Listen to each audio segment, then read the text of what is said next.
Okay, so picture this. We're in a place called the City of the Sleeping Well. You can just imagine it, right? The air is heavy, kind of stagnant, and into the city steps this really strange, unsettling figure, the Soothsayer. But here's the twist. He's not here to tell us the future. No, he's here to announce that we've already run out of it. And he's got an invitation for us. He calls us the curious ones, the people still looking for some new idea, some fresh intellectual meal. But this invitation, it's ominous. This isn't a feast of vibrant new truths. He's inviting us to sit down for the final course of human thought, the one that, well, ends all the others.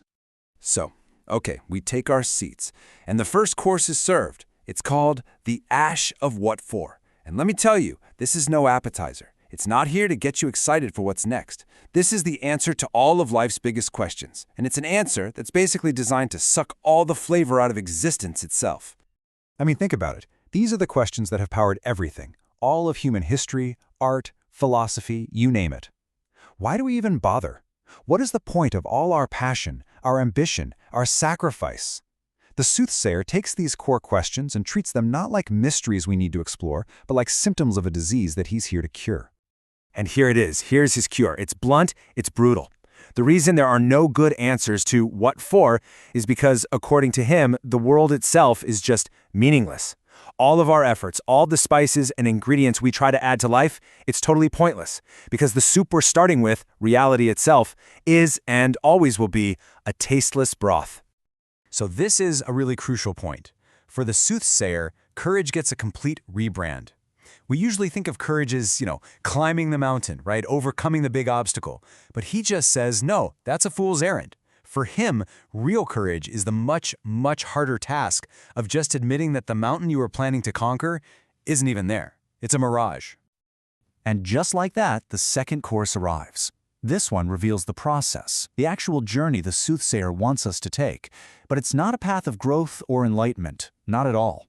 He calls it the inverted metamorphoses. It's a journey of managed decline, a deliberate step-by-step descent of the human spirit. Now this is brilliant in a really dark way. It's a complete inversion of Nietzsche's famous concept of the three metamorphoses. So instead of the spirit evolving from a burden-carrying camel to a rebellious lion to a creative child, the Soothsayer's path goes completely backward. You start by killing creativity, then you go through a pointless rebellion, and you end in just total collapse. Let's look at that second step, because it's fascinating. The lion is all about rebellion, right? It slays the dragon of thou shalt. But then what? What happens after the big fight? Well, in this worldview, the lion just finds itself in an empty desert. The very freedom it fought and bled for becomes this terrifying, suffocating void. Its defiant no just echoes back with absolutely no answer. And, well, this leads to the final stage. The spirit doesn't become a camel again to carry noble burdens or create new values. No, it collapses into the form of a broken camel. It's kneeling, but not out of strength or duty. It kneels simply because it can't stand anymore. It is the ultimate symbol of being spiritually worn out. Now, this whole descent, it's been leading somewhere. It's time for the main course of our bleak little feast, and it's a big one.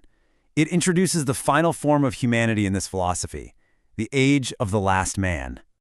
And this slide just lays out the contrast perfectly.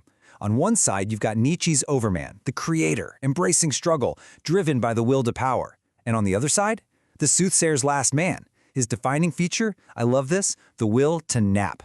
He doesn't create values, he digests comfort. He doesn't say yes to life, he gives it the great refusal. He's not climbing any mountain, he knows it's a mirage, so he just stays home. This quote just perfectly captures the ideal state for the last man. Why bother? Don't strive, don't create, don't even participate. The moon becomes the ultimate role model. It endures not because of what it does, but because it's passive. It's just cold, reflected, and finished. And being finished is somehow presented as the ultimate virtue. So what kind of world does this last man build for himself? A world of carefully managed numbness. Culture isn't about challenge or truth anymore. Entertainment just becomes a sedative, right? A warm bath to drown out any of those uncomfortable why questions. It is a society built entirely on refusing to engage with anything that's actually meaningful. And so we finally reached the end of our meal. The last course is put on the table, bringing us right back to that banquet we were first invited to. This is it. This is the final truth the Soothsayer has to offer. Wow. The chilling purpose of this whole feast is finally laid bare.